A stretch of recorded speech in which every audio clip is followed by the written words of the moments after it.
छोगाराम जी ने कहा मैं अकेला हूं, छोगाराम जी जैसे बनाने वाला मैं अकेला ही हूं।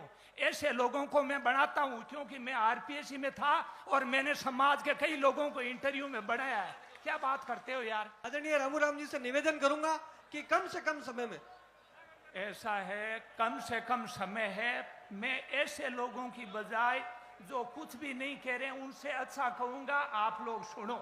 क्या कम से कम हमारे जैसे लोगों को टाइम दो। छोगाराम जी ने कहा मैं अकेला हूं, छोगाराम जी जैसे बनाने वाला मैं अकेला ही हूं। ऐसे लोगों को मैं बनाता हूं क्योंकि मैं आरपीएससी में था और मैंने समाज के कई लोगों को इंटरव्यू में बनाया है। क्या बात करते हो यार।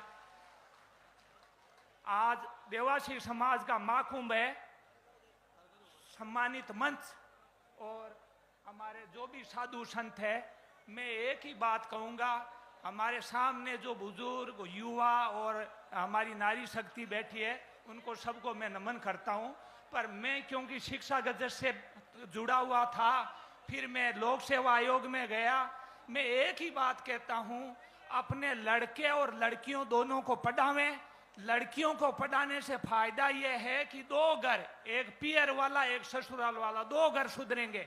एक नंबर दो, लड़कियों के 30% आरक्षण है, रिजर्वेशन है, उसमें सिर्फ लड़कियां ही सिलेक्ट होती है, चयनित होती है। लड़कियां पढ़ेगी तो कम से कम 30% में अपनी लड़कियां नौकरी लगेगी तो दो घर सुधरेंगे। तो एक तो यह है कि लड़के लड़कियों को पढ़ाने पर जोर दें।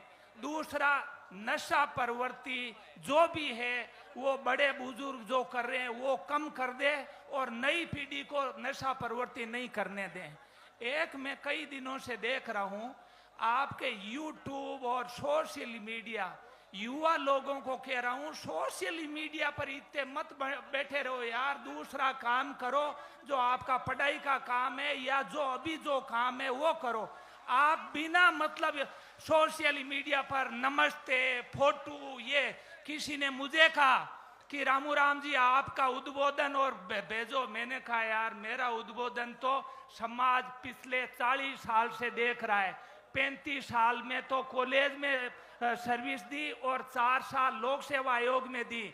और मैं दूसरी बात कहूँ, लास्ट बात कह रहा हूँ, अपने राजनेता कम से कम अच्छे पढ़े लिखे होने चाहिए। ये नहीं कि राजनेता वहां चले जाते हैं उनको फाइल और नोट शीट पढ़ना नहीं आती है, कम से कम उनको इंग्लिश और हिंदी वर्जन दोनों आने चाहिए।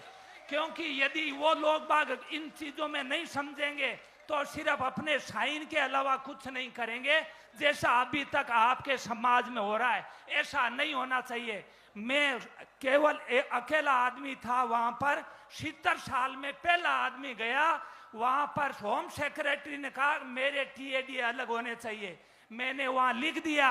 हाई कोर्ट जज, एक वकील कोर्ट ऐसे और हायर जुडिशरी बनता, उनको एमुलमेंट्स बराबर मिलते हैं। तो आरपीएससी में चाहे आईएएस हो, चाहे आरएस हो, चाहे सामान्य आदमी हो, जो नियम कायदा है उसमें मेंबर और चेयरमैन बनते हैं, उनको सब टीएडीए सम्मान मिलेंगे। आज तक उन होम सेक्रेटरी साहब को टीएडीए अलग नहीं मिला, मेरी नोट शीट चली गई वही रही।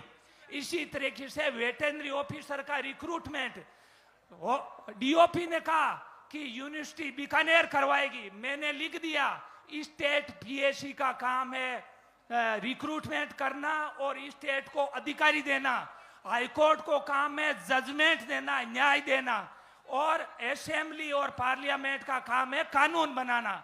इसलिए वेटरनरी ऑफिसर हो चाहे कोई भी रिक्रूटमेंट हो, स्टेट पीएससी अर्थात लोक सेवा आयोग ही करेंगे।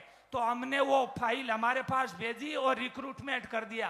कहने का मतलब है थोड़े से एक जागरूक आपके राजनेता होने चाहिए, जो कलम से लिख दे तो खुले नहीं, ऐसे नेता होने चाहिए।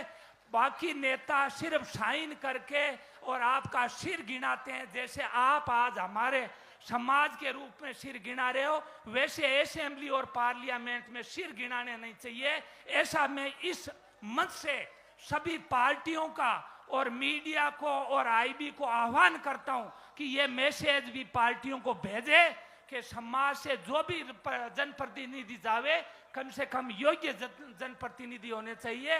बाकी समाज को ज्यादा से ज्यादा पढ़ाई पर, शिक्षा पर ध्यान देना चाहिए। जय हिंद, जय भारत।